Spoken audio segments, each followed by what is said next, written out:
Hey there, folks, and welcome back to the Icenia campaign. Last time, we finished conquering Dumnonia in a fit of rage at the situation that I put myself in there.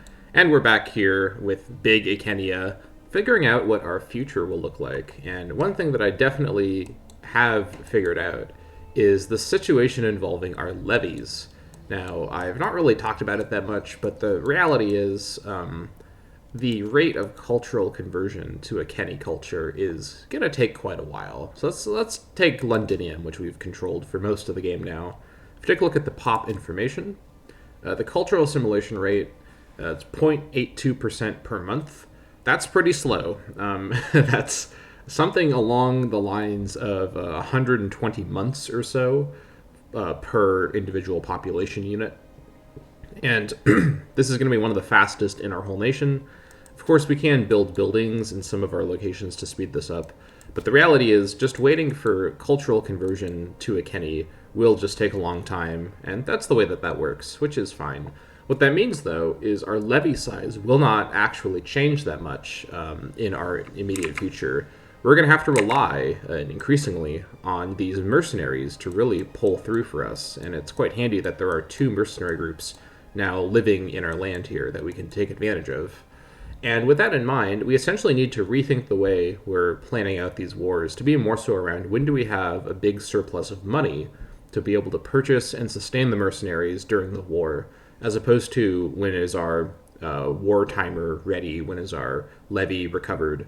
The levy will essentially be more of a support army for the mercenaries. We're really pulling off kind of a Carthaginian military design here, just based on the circumstances of our population. Now, one way I could get around this and actually have a more consistent form of army, because of course with mercenaries, the danger is someone else is going to hire them and they won't be available, which if I'm going to start the war, I'll hire them at the start of the war, and if they're not there, I won't start the war. So in theory, we shouldn't have an issue where we need to hire mercenaries and they're not available and are in war. So the other option is to go ahead and integrate some of our bigger culture groups if we sort by number of populations.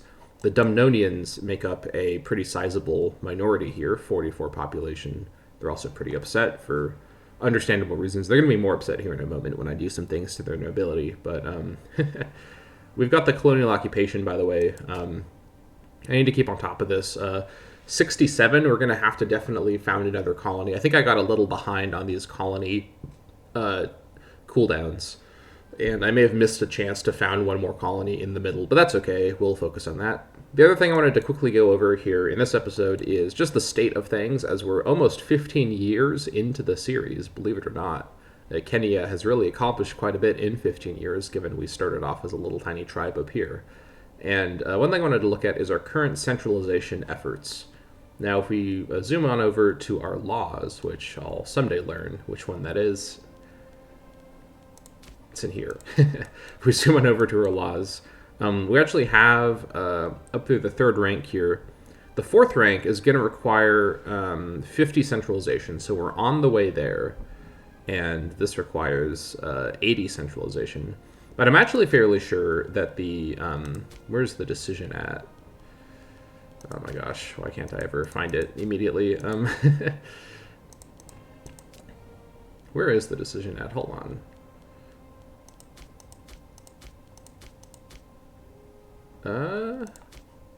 Oh, they're here. Can you tell I haven't played this game in a moment? Anyways, so the investigate tribal reform requires 60 centralization, so we're actually on the way there. We also need 40 stability, which will not be difficult to accomplish. And having the clan chiefs be loyal is not going to be hard to accomplish either. So the question is, should we start this as soon as we hit 60 centralization, or should we wait? I will argue we start it as soon as we hit, because this opens a mission tree, which we then have to actually do. So we have to not have another mission tree going on at the same time. And the mission tree isn't instant. It takes quite a while to accomplish the steps in that mission tree to change our ways. So once this is available, we have to kind of get started on it. It is a lengthy reform that will take several years at minimum. Now, in the meantime, what is my next military plan? Well, Duratriga is definitely safe for now. I think it's a little too messy to try and break the alliance and fight them. what I'd have to do, realistically, to avoid pretty serious penalties maybe to my stability, is to I need to break the alliance and then wait for the truce to run out. Otherwise, I might be in danger of destabilizing things. I just want to play a little safe there. And additionally, with Duratriga, if I break the alliance now, they're very unlikely to proactively declare war on me when the truce breaks, if that makes sense. So that they're a very safe person to have because I completely surround them. No one else is going to target them, so should be fine, I think. So if we dissolve the alliance, we're going to have a 5-year truce. Now, within that 5 years, we can pull off another war and, in general, make sure that our economy is in a good state.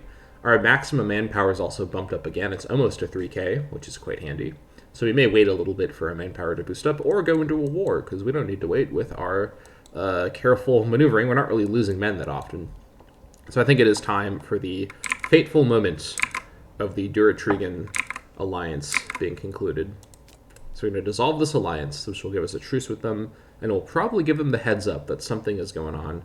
I think the leader of their clan also changed, if I remember correctly. I think the previous leader, not this magnificent specimen of a man here, the previous leader, was friends with Donwyn. So I think we're going to explain this through the roleplay lens of Donwyn is not a fan of this man and his unfathomably sexy chin. So we're going to go ahead and dissolve the alliance. Sorry, Duratriga, but they'll just have to deal with it. They actually like me so much that this betrayal doesn't really screw things up too much, and it will improve anyways, so that's fine. So we have a truce with them now for 5 years. So we'll check back on them in 4070. In the meantime, my next target is going to be Siluria.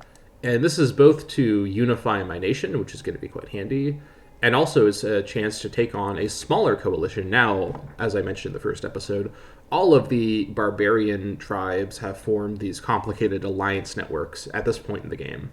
We started off sort of rushing to get ahead of that, but Siluria is in an alliance network with the other Welsh tribes here. I don't know if they're actually Welsh, but the tribes in modern Wales, Decanglia and Ordowicia. So this is an easier coalition than the the very scary northern coalition we'll have to deal with later. But this is good because if I attack Siluria, it just draws in Ordowicia and Decanglia. If I attacked anyone else here, they'd be drawing in... actually, no, it's the same for these guys as well. So either way is fine, but Siluria is the best target for another reason. Once I take on Siluria, I'd be able, after also doing this, I'd be able to annex Demetia here, which would lead to Triumph in Britannia. So this gives us a route to finish off the mission tree gracefully, even if we're ahead of time on this other stuff. I do have to do Dabunia first, but I think that fighting Cortania is a little more of a job right now, mainly because so they're allied with Cornoia, allied with Perisia, and they're also allied with Brigantia. So this is a very substantial war. And when I say substantial, I don't mean in terms of numbers, because with enough money, we can hire mercenaries and completely obsolete their armies, right, numbers-wise. I mean substantial in terms of the amount of victory points I have to control and the amount of sieging I'll have to do. So this war is going to be a little bit smaller scale, a little bit more manageable, and will cap off one of our frontiers. This will also prepare us better for a war in the north, because we'll have territory up here, or probably we will. So what's the plan here? Now that we're almost 10 minutes into this episode, and I haven't even done anything yet, we're going to go ahead and generate a claim on Siluria. We're going to basically not follow the structure. Ooh, hold on, let me turn this music down just a little bit. Don't know how loud that is, but this is the loud trumpet part of the music, so let's not get blown away by that. So what we're going to do is we're going to ignore the order of the missions and actually just manually create a claim on Siluria here, which will cost some very valuable political influence, but this is absolutely worth it. We're going to fabricate the claim on Demetia. It will take about a year. That's fine. And now we have about a year to wait, and that's exactly what we will do. So let's go ahead and resume. One thing we do need to do as well, I guess we can have it playing as we do it, is we need to sell some of these folks into slavery. This is the Dumnonian elite, so let's go ahead and do that now. This will help recoup our losses here. Okay, you're a child, so we're going to go ahead and release you. That's fine. You, though, you're going to be sold into slavery. Yeah. Luckily, we're not hitting 0 on tyranny. We just want to avoid wasting tyranny recovery by not being at 0, so sold into slavery. You as well. This is always very satisfying. Since I'm playing this episode, actually a little while after I played the last episode, my fury at the Dumnonians has subsided, and now it's just a matter of good business to engage in slavery. Well, I'm sure I'm glad these comments aren't going to be taken out of context. I probably say some stuff in the series that, in the context, is understandable, but if you just didn't know what I was talking about, or you didn't know the context, you'd be like, whoa, that's alarming. Anyway, so we made a little bit of money from that. There weren't that many nobles, actually, so not our biggest amount of money ever, but it's a little nice. It does sort of compensate for the war. Let's resume. Let's also take a look here. So, oh yeah, we can sell some of our stuff here. So we can sell to this revolt. I think not. Iwernia, that's fine. We'll sell you the wood. All right, I think there's one more resource. Yeah, base metals. Someone may come knocking for that. That's someone being the Germans in Luonia. That's fine. Sell those to the Swedes up here. Is that Sweden? I think that, yeah, I think so. I don't remember. I think it is. But anyways, yeah. So in terms of the province loyalty, it's pretty dicey here in Dumnonia because we moved the capital and did a bunch of other things. But ooh, yeah, the food is going to be a little messy while this army locates in. But that'll get under control in time. Things here and here are fine. That's fine. In our heartland, everything's fine. Yeah, this all looks fine. Yeah. So it should be good. Now, something else we can do is we could actually, I guess we don't really have the political influence to do any city building of any sort. Let's see here. We have a couple non-Icenians went to Icenorum. I think we could actually build, which one was it? Was it the marketplace that gives pop simulation? We could build another marketplace up here, which would also help the civ level, which we're at the cap right now. Yeah, I think we're gonna... Oh, also our economy here. I think I will keep it at these rates. Yeah, the tax rate, we talked about last episode why we're doing it here. We have no legions, so this doesn't matter at all. This also improves integrated, or rather, this decreases Iceni cultural happiness because they're the only integrated culture, but that's fine. I think I might just save up for my war next year. Like, let's go up to speed 3. Let's basically just save up our money. We're going to go in a bit of a preparation phase here for the war down here. We'll have to keep an eye on this to see if any more alliances form. If they pick up another ally, I might reconsider, but with our mercenary help, it should be doable either way. Let's see, anything else going on around here? This is the fort that came with the territory, so this is going to be relevant now as it'll block off, yeah, this fort will block off the northern forces, and that will be quite handy. So I'm glad I kept that fort. Once I fully control the territory, I might rearrange where things are, but I'm glad I kept that fort from a few parts ago. Duel of the Chiefs. All right, there has existed discord between two of our clan chiefs, Caltrum Orgatorus and Cartoritus Calatus, for a long time now. It is unclear what might have made things worse, but the two have decided they can accept each other no longer. Certainly a duel to the death would fix the issue, but at the cost of potentially both of our clan chiefs. A duel of honor would be safer, but they would continue disliking each other even after the duel. Now, Keltrim has been the recurring stealing of our spotlight general guy. His prominence is quite significant, and his loyalty is really good, mostly because we gave him free hands. But who is this? The Kalatii clan? This must be from that fourth clan. I don't really know this character at all. Cartoritus. I suppose this is fine. I don't really mind if either of them... The issue is going to be, what's the marshal of their replacements? Because, again, I have very little control over which clan chief gets kind of summoned to be a general for my secondary army. This is a very out of my control arrangement. I could get loyalty from them for allowing this and just kind of see what happens. Or lose loyalty from Keltram, who has very good loyalty. Let's keep it to a duel for honor. Let's not mess up our internal politics right now. If there's some sort of wild clan collapse from this, that could really screw things up. And my stability isn't good enough to pull off some sort of massive fix for that. So let's duel for honor. Let's see what happens there. Honorable winner. The duel finally settles with Cartoritus as the uncontested winner. Really? This 80-year-old man? Kiltrum. Come on, man. You're my main general, Kiltrum. You're gonna let this old geezer slap you around? Man, alright. For a moment it looks like he's about to take the kill, even though it is a duel of honor, but he turns around and leaves the dueling grounds. Hopefully the duel will settle the feud between the two clan chiefs, and we can all move on past it. A continued dispute between the two would just be disrupting all of Icenia after all. Dramatic, but necessary. Well, Kiltrum was going to lose a little bit of his giant prominence, so I suppose that's fine. Alright.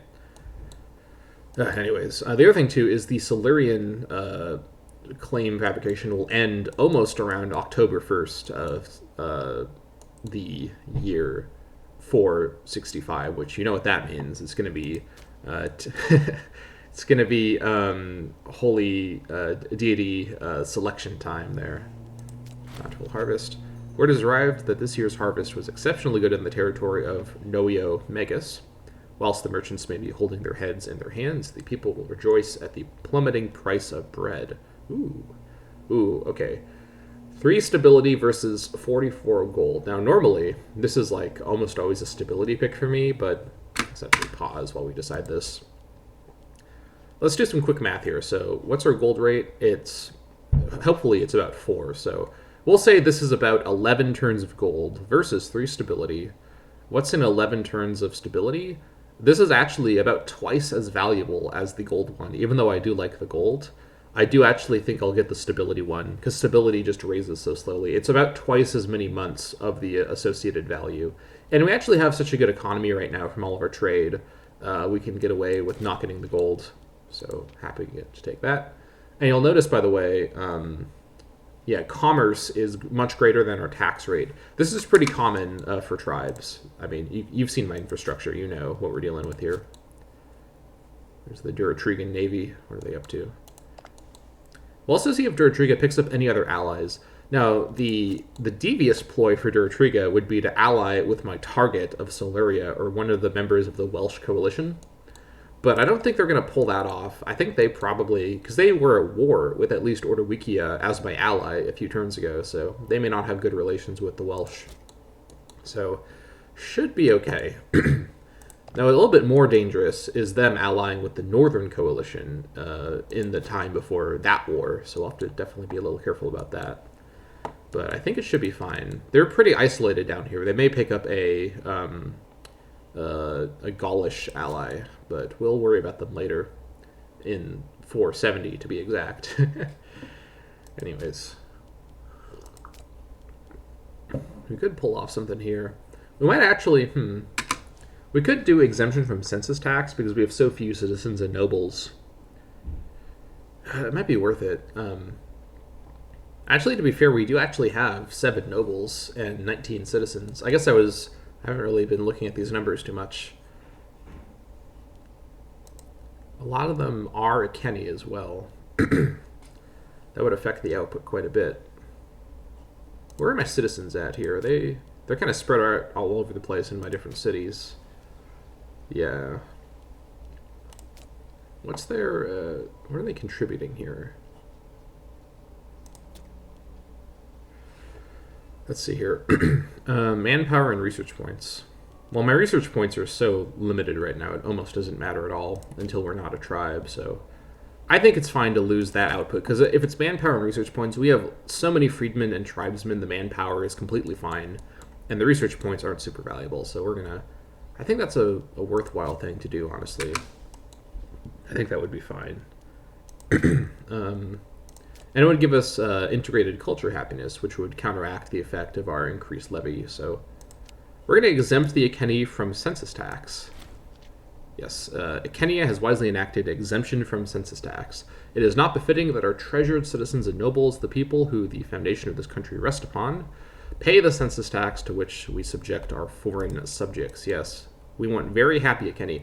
This is mostly, by the way, for my multitudes of Iceni tribesmen. This is really all about them. I guess it's not really that many Iceni tribesmen, to be fair. Maybe I don't really have that many Iceni. We actually have a bunch of Iceni slaves. I don't really know how I feel about that. Maybe we should emancipate the Iceni slaves. That would also really help out the... what am I looking for here? I guess we can't... Can we not emancipate one culture slavery specifically? Maybe not. Let's see here. Not really. Maybe I'm misremembering what I can do here. I know you can set one culture to be slaves. I don't know if you can emancipate one culture from slavery. If I could, I would make the Iceni non-slaves, but I suppose it's fine. We'll just assume they did something to deserve it. Another out-of-context comment that I hope no one takes out of context. Anyways, slavery in this time period is not way different than slavery in more recent history, but it certainly was a little different. Not to say it was a good thing. In this game, we also destroy cities and kill people, so it's not like we're role-playing as a good person who's doing things appropriately. So slavery is bad. That's my official hot take of this episode. Love it or hate it. That's my take. Anyways, yeah, this treasury is going to be real helpful going into the war. Looking good so far here. Yeah, without a fort in Canetio, we're definitely going to have a little bit of trouble. Granaries raided. Okay, speaking of trouble, we have received word from local officials in the province of Dabunia that several important provincial food stockpiles have been looted by malcontents owing to the contempt for the government across the area. It seems they hope to make tensions worse by forcing a hungry people to action, and in any case it will not be cheap to replace the stolen goods.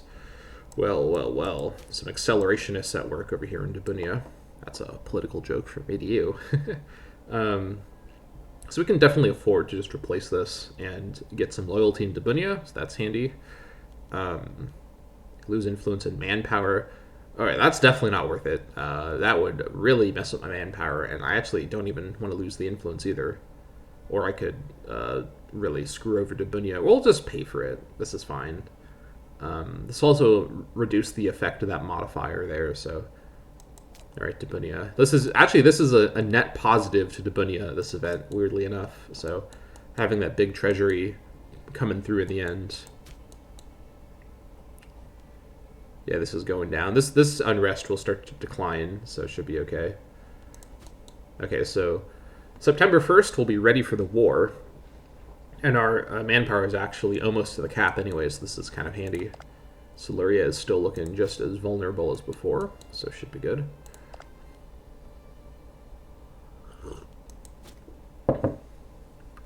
Here it is. Alright, we have the Casus Belli on Siluria. 1st of September, here we go. So let's see here. I think we will... Can we threaten war? No, probably not. It's just an individual, settlement, so not worth it. Alright. Declare war on Siluria. We'll bring in Ordovicia and Decanglia. And we'll be taking Demetia. This is exactly what I'm looking for. Here we go. We've declared war on Siluria, Ordovicia, and Decanglia. Very good. And now we're going to pick the mercenaries that we like. I think I can pull it off with the smaller mercenary group just for financial purposes. This plus my levy of 2,000-ish will be able to defeat the combined tripartite army of the Welshmen, so it should be fine. Alright, we're going to hire Senatiai's mercenaries once again. It costs 4 per month, so I may even still be making a profit during the war. Just about. And let's raise up our levies. That's not the levy button. Raise them up way over here in Vente Icenorum. That's great. Alright, looks like Keltrum, despite losing a duel to an old man, is here bashfully taking up his general role once again. That's fine. I'm gonna have you follow Donwen as you ought to, as her liege subject, but whatever. Alright, off we go. Let's go over to Banawenta, and let's have the mercenaries head up to Canetio, and maybe to Banawenta as well. We'll play a little safer with these mercenaries. Set them to Deception over here. Chariot Army Deception as well, and you You're going to be set to skirmishing, I think. All right, down to speed 2. Let's do it. And October 1st, don't let me forget, viewers of the video after I've recorded it and you can't affect me. Don't let me forget about my my omen. All right, here come the Silurian army. Ooh, actually this may be an issue. They may threaten this mercenary army. All right, let's double time it to Canetio actually instead. I don't want them to stack wipe my mercenaries. That would be a disaster. Here come the Ordowikians. That's fine. And then we're almost to the first. Here he is. Whew. All right. All right. Whew. Every time I have to pause on the 1st of October, it scares me a little bit. All right, so what are we going to grab here? I mean, Maponos is our standard best option. We only have Lugos, honestly, for the commerce income. The national citizen output is not very useful for us. So really, it's a pick between manpower recovery and ruler popularity gain. And our manpower is at the cap, so I think we know what we're going to pick. Right, Maponos, God of Youth. Keep me from the gray hairs, please. Get my ruler nice and popular. Solid. Yeah, this is super handy. All right. Back up to speed 2. All right, we just need to block them off with our stack there. So actually, hold on. I think I may have... What I could have been doing this whole time is reorganizing this unit. We'll do that now. I forgot that I had access to that as a tribe. But that's okay. It's a very, very minor micro mistake. Not a huge deal. Yeah, they're going to be stuck here sieging down Demetia, and they'll have to deal with that fort there. Oh, yeah. Oh, let's not depopulate this area, please. I'm a little bit nervous about these locations. They're very low, and this would be very irritating to have to colonize again, so let's not let them get away with that, hopefully. I guess they're just going to ignore this fort. What's this? Where is my zone of control? Why aren't... I guess... Oh, yeah, I see. They're going from here to here. So, technically, the fort isn't doing as much as I thought it might. That's fine, though. Yeah, I'm going to go protect Canetio. They're going to go for Condate Ordowikia first. That's fine. These mercs are getting their stuff up. The crazy draw here is just because they're on unit reorganization. This boosts their maintenance cost. Actually, are they technically a legion? I guess they might be. Hold on, wait a second. What are you doing here? This is some quarter... This is some Silurian insanity going on. All right, I'll go take this fight in Corinium. I think it's a river crossing attack for me, but we have a 2-to-1 advantage, so 100% going to take that. Yeah. 100%. Look at this. Our side might win. That's what I like to see. Snipe away this little army. Right, Siluria's under their control. Ordowikia is not good. That's fine. Let's not get hit by too many more, though. Are you attacking in Corinium? Yep, just as I thought. Easy peasy. Stack wipe. Stack. No, okay, not stack wipe. All right, that's fine. Let's withdraw back to Canetio. Just wanted to grab those quick kills while I had the chance there, the shot there. What's our 0.35 per month? Wow, this is speeding up real quick. Yeah, that centralization is really zooming up there. That's what I like to see. All right, January 1st. Mercenaries are almost ready. All right, more army shenanigans going on. They're splitting up their force a whole bunch. I'll have to watch this very closely. I might be able to exploit this with my army here. Let's move to Abona. Or, let's move to Verlucio to be in a better position to exploit this. Okay, now they're going to stay still. That's fine. Once they split up and they're committed, I'll pull something off.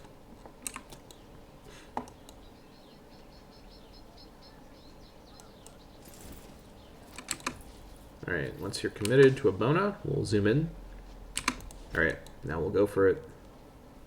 This might be a little risky, though, with this army coming in. 8th of February. When are we going to get to Abona? 7th of February. No, that's a little too risky. We're going to hold fast there.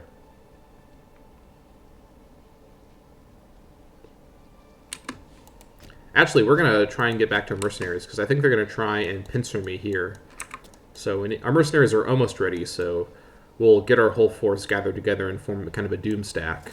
Because, yeah, we're going to be outnumbered here now in a moment. All the different armies are arriving. So we're going to quickly just flee into Ulconum. Alright, and then we'll be okay. Diana Wanuta, the female druid coming from the outskirts of Duro Leponte, has recently become a hot topic in Wente Econorum, supposedly going against all kinds of traditions. Our high priest, Britomarius Urca, seems to have taken a particular dislike for the girl, often and viciously mocking her person and ways around court.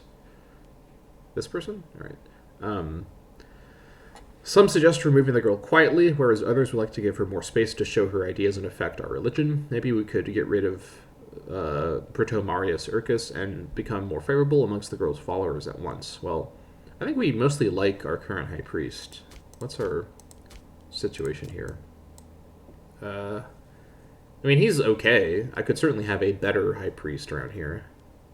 She could become high priest, and she's actually about as qualified as he is. Is there any other reason we'd want her to be high priest? Not really. I think he's a member of one of my families, too, so... Yeah, the Urkii. I don't see any reason to rock the boat with this one. Get the woman out of our lands. She's going to be banished, okay, to Tapolia. That's fine. She's just some minor character that was created for the event, so not a huge deal. Should be fine. Alright. You are done. You stay there. And now it's time to march away and begin the war in earnest.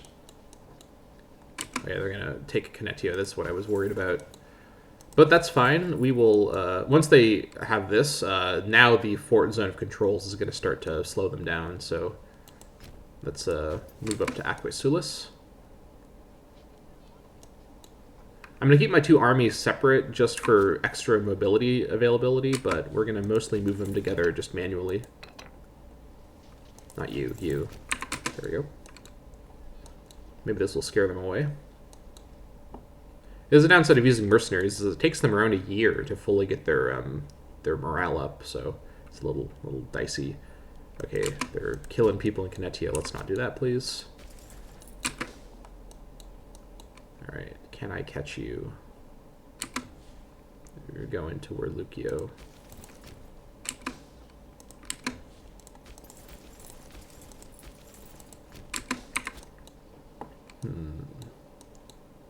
This won't do any good because this forward zone of control will just take it back. Let's resiege this down.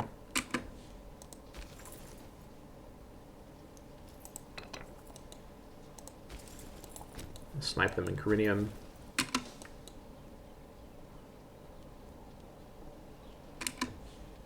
No one's going to Corinium, so we can pull this off.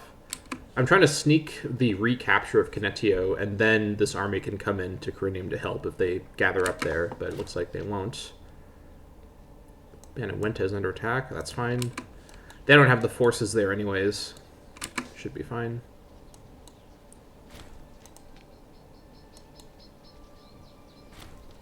Alright, we stack wiped the little army. That's good. That's almost 1,000 men that we've denied them, so that's super handy. Here come more jokers to come lose in a fight to us. Alright, never mind. Let's get back here. Good. Alright. And we'll gather up north. And just like that, the war is almost won. I mean, not to speak too soon, but this looks fine now. We have the forces locally to deal with this.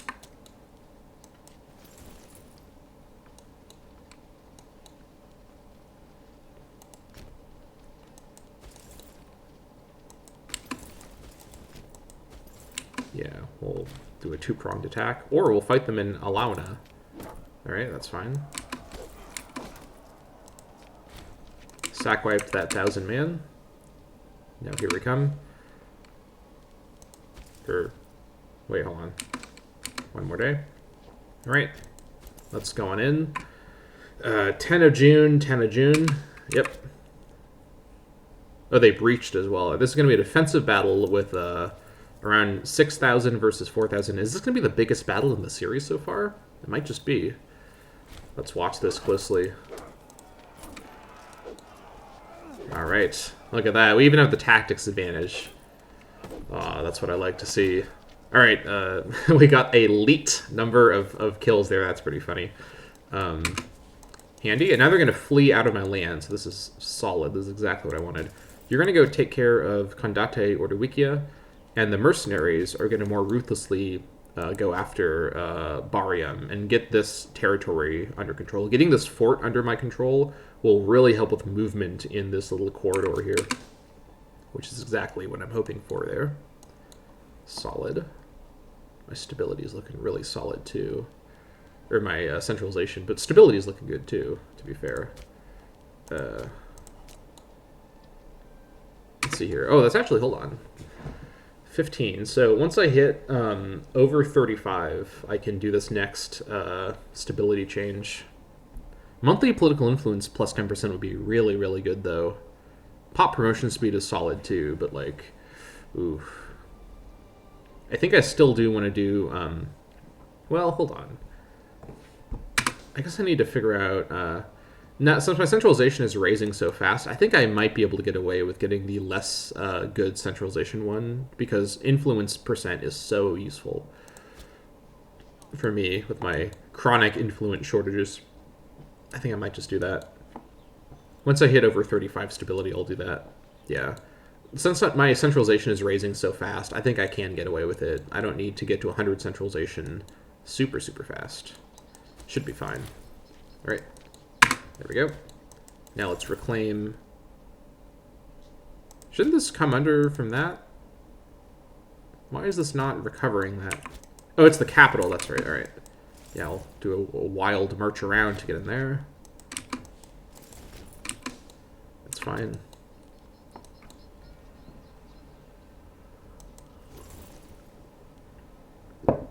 And then we will probably hold back a little bit because we need our... actually, hold on. What level is this fort? Level 1? Actually, wait a second. Can my regular levy just control the fort by itself? I think it can. Which means my mercenaries can actually go up here, which is a much better use of them. After the last war, I think I need to improve my... I need to improve my mercenary usage. They're costing quite a bit, so I need to make sure that their numbers are being put to the right use, and standing around in a siege that I can siege with my levy isn't necessarily the right use for them. So if I move away, we are still fine, so that's good. Alright, so all my levies... This is a safer spot for my levies anyways, which is good for my manpower. But yeah, this war is off to a really good start. These mercenaries can easily take on the remaining armies up here, and we should basically win the war now, just with some time, which is handy. Yeah, I'll get that. Still no allies for you. Depending on when this war ends, I might even fight Duratriga next, just to really clean up my borders before fighting the north. I want to reduce the number of frontiers I have, and this war here is really about that. Alright, good stuff. Up you go. They're probably going to be in Liwo Brinta. So we'll see if we can find them. They're in this terrible terrain. It's a forest and hills and whatnot, so we'll just head up that way. There they are. Okay. We're going to not catch them. They're going to flee. But that's fine. We can't follow them because of the zone of control. But if they want to come fight me in Liwo Brinta, I suppose they can give it a try. I think they're still 1,000 less than me, so it should be fine. Though, is there any chance they can form a group large enough to threaten this mercenary stack? Possibly. With all the morale up, let's see. I think this is all of them. Yeah, I'm seeing 3 flags here. Or wait, am I seeing 3 flags? I think I stack wiped the Silurian army before. I guess we can check. Oh, we can't really check here. I think combined, this is about 4,000 combined. Once the morale gets up, I think it should probably be fine, but it's a little risky to have these guys up here. We'll just hope that we get some luck down here with the southern siege, and we can bring up that force to support. Let's see what we can pull off here. I know I'm actually getting overtime here, but I want to do this war in this episode. I think that'd be cool. a nice quick war after some logistically disastrous wars. All right, they're just gonna get their morale up. That's fine. This is definitely risky. If I lose this mercenary force, that could be a disaster. That being said, I can technically afford another mercenary force already, so gotta be a little careful here. Ooh, yeah. Once these guys have their morale up, they definitely could challenge this, and they'd be defending in the hills if they attacked me here. And what's your... You have 7 martial. I'm sure one of these generals has better than 7 martial. Actually, yeah, let's see. They're all equal in that. Let's see, be a hill defense. Well, let's chance it, and if we get some lucky rolls down here, we can keep them here. But if we get unlucky, we may have to pull these guys back just to be safe. Or they'll do that. They'll split. What are they doing? They're not sending their whole force. I'm not sure what they're doing here. I'm not sure what they're planning here. They could attack with these 1,000, but they're just going to suicide here? Okay. That's fine. Like I said, I didn't need to worry. The AI is going to do what the AI does. Okay, now they're going to reinforce, but it's a little late for that now. They're going to come in way too late. I don't know why the AI has done this. This is just a straight-up bad decision from the AI. They killed 500 of our mercenaries, but yeah, they've lost their advantage there, and they haven't broken the siege. Oh, what's this? The Silurian army has reappeared. How many are there? I can't tell. Are there 2 stacks? What? Is this 1,000 or more than one? It's doubled up again. All right, 2,000 versus 2,000. Why are we so likely to win here? Where did this army come from? I thought I killed the Silurians. Did they have a... What? Okay. This is very mysterious. I don't know what's going on down here. Very strange. Alright, this is a little more dangerous because if we... let's see here. If we lose this army, that would be a bit more of a disaster. But it says we're likely to win, so I don't know. Maybe in the 7% we'll win the fort for us. That would be ideal. Let's see what happens here. They're just doing weird stuff with their movement, so... 30th of March, I guess we'll see what happens here. We'll start off fighting their smaller force, so that's a good start. Okay, we stack by... Okay.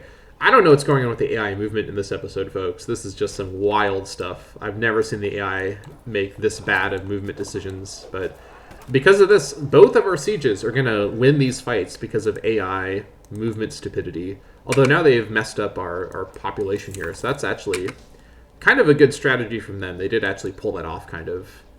And now the mercenaries are not really numerically superior enough to really... Oh, wow, definitely not now. What is this? Oh, they hired mercenaries. Aha. Velbiai's mercenaries. Yeah, they got some mercenaries of their own. Okay. Things are starting to look a little dicier now. Yikes, yikes, yikes. What do we do about this? If we just had finished sieging this, I'd be willing to finish the war and just take this. But now, this whole operation up here is under threat. So what we could do is abandon the siege of Ordowicia with these mercenaries and pull them back south and combine our forces down here, which may be what we have to do. I think I will actually end this part here. I don't want to go way too over time. Clearly things have gotten a little bit more complicated. But thank you so much for watching. I hope you enjoyed, and I will see you next time for more Icenia campaign. See you next time.